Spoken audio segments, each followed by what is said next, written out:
अस्सलामुअलैकुम। अच्छा, आज हम इंसानी फितरत और हमारी रूहानी जिंदगी के सबसे गहरे राजों में से एक पर बात करने वाले हैं। तो सीधा टॉपिक पर आते हैं।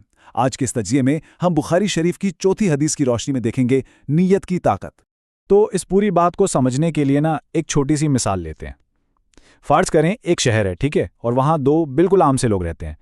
अब इन दोनों में एक आदत बिल्कुल कॉमन है, और वो है लोगों की मदद करना।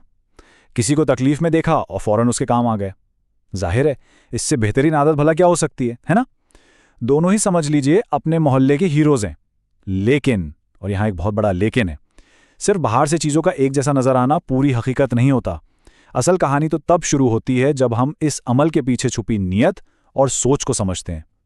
चलिए अब देखते हैं इस कहानी का अगला पहलू, नेकी के दो रास्ते, यानी दिखावा और इखलास।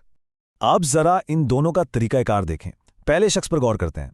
जब भी ये किसी की मदद करता है ना, तो सबसे पहले इसका कैमरा ऑन होता है, तस्वीरें बनती हैं, छोटी छोटी वीडियोस रिकॉर्ड होती हैं और फिर दुनिया भर को दिखाया जाता है। इससे असल में लोगों की तवज्जो और वाहवा चाहिए। ये तारीफ का भूखा है। अब इसके बरक्स दूसरे शख्स को देखें।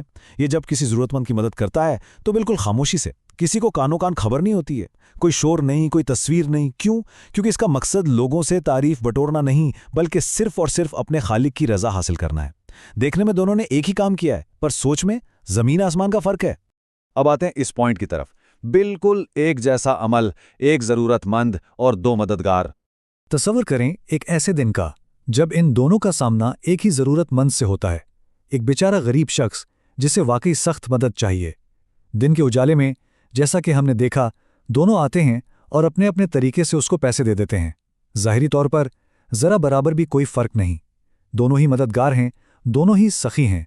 पर दिन हमेशा तो नहीं रहता ना।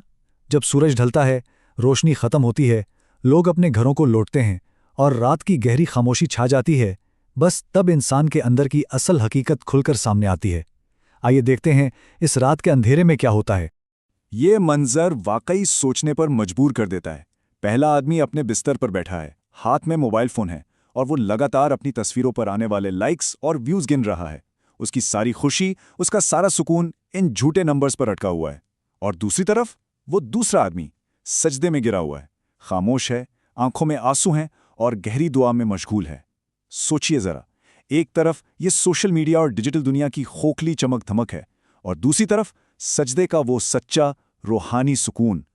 ये आज के दौर का एक बहुत बड़ा अलमिया है जो इन दोनों के असल फर्क को बिल्कुल साफ कर देता है। और इस बात को सबसे खूबसूरती से क्या चीज़ बयान करती है? वो अल्फाज जो इस दूसरे शख्स की जुबान से निकल रहे हैं। वो सजदे में रोकर बस एक ही बात कह रहा है, या अल्लाह, इसे कबूल फरमा। मतलब आप इस जज्बे की पाकीज़गी तो देखें। जिस शख्स ने बगैर किसी को बताए इतनी खामोशी से मदद की, उसको उल्टा ये फिक्र खाई जा रही है कि कहीं उसका ये छोटा सा अमल ठुकरा ना दिया जाए। कोई घमंड नहीं, बल्कि वो आजिज़ी से उसकी कबूलियत की भीख मांग रहा है, जबकि वो पहला शख्स तो लाइक्स देखकर ही मुतमईन हो चुका था। तो अहम सवाल ये पैदा होता है, नीयत का फैसला, जो कि एक बिल्कुल अनदेखा फ़र्क है। बात दरअसल ये है कि अमल सिर्फ एक जिस्म की तरह है और नियत उसकी रूह है। रूह निकल जाए तो जिस्म की क्या औकात रह जाती है। नियत का असल मतलब ही ये है कि किसी भी ज़ाहिरी काम के पीछे आपकी सच्ची हकीकत क्या है, आपका मकसद क्या है। और याद रखें, खुदा के दरबार में आपके अमल की कीमत सिर्फ और सिर्फ आपकी नियत तय करती है। देखें, हम दुनिया वालों को तो धोखा दे सकते हैं, फिल्टर लगाकर खूबसूरत तस्वीरें लगा सकते हैं, मीठी बातें कर सकते हैं, लेकिन नियत, ये वो अनदेखा तराजू है जिसे धोखा नहीं दिया जा सकता।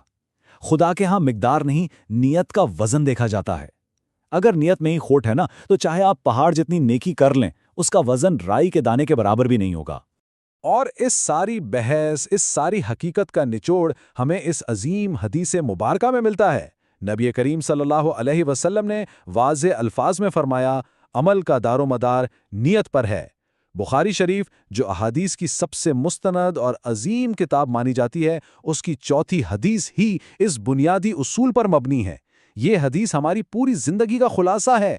जब दीन की इब्तिदा में ही ये मकसद क्लियर कर दिया गया, तो इसका सीधा सा मतलब ये है कि आप कितना अमल कर रहे हैं ये उतना अहम नहीं, बल्कि आप किस खुलूस से कर रहे हैं, असल मेयार ये है। तो बस एक लम्हे के लिए यहां रुकिए और जरा सोचिए, आज हमारी अपनी नीयत क्या है। जब हम सोशल मीडिया पर लोगों को दिखाने के लिए कुछ करते हैं या किसी मजबूर की मदद ही करते हैं, तो दिल पे हाथ रख के बताएं, उसके पीछे हमारा असल मकसद क्या होता है। क्या हम भी सिर्फ तारीफों के भूखे उस पहले आदमी की तरह बन चुके हैं? ये एक ऐसा सवाल है जिसका जवाब कोई दूसरा आपको नहीं दे सकता। हम सबको खुद अपने अंदर झांक कर तलाश करना होगा, क्योंकि आखिर में यही जवाब हमारी असल कामयाबी या नाकामी तय करेगा। उम्मीद है इस छोटे से तजिए ने आपको नीयत की इस अहमियत पर ज़रा मुख्तलिफ अंदाज में सोचने पर ज़रूर मजबूर किया होगा। अगर इस गुफ्तगू से आपकी किसी भी तरह की रहनुमाई हुई है तो ऐसी मज़ीद सबक आमूज़ बातों के लिए हमारे चैनल को ज़रूर सब्सक्राइब करें, इस तजिए को पसंद करें और इस पैगाम को अपने अजीज़ों और दोस्तों के साथ शेयर ज़रूर करें ताकि अच्छाई आगे तक पहुँचे। नीचे कमेंट्स में अपनी राय देना मत भूलिएगा और हाँ, जाते जाते खुद से ये ज़रूर पूछिएगा कि क्या आज के शोर शराबे वाले दौर में हमारे अंदर उस दूसरे आदमी की खामोश सच्चाई के लिए थोड़ी सी भी जगह बची है। अपना बहुत ख्याल रखिएगा। वक्त देने का शुक्रिया। खुदा हाफिज़।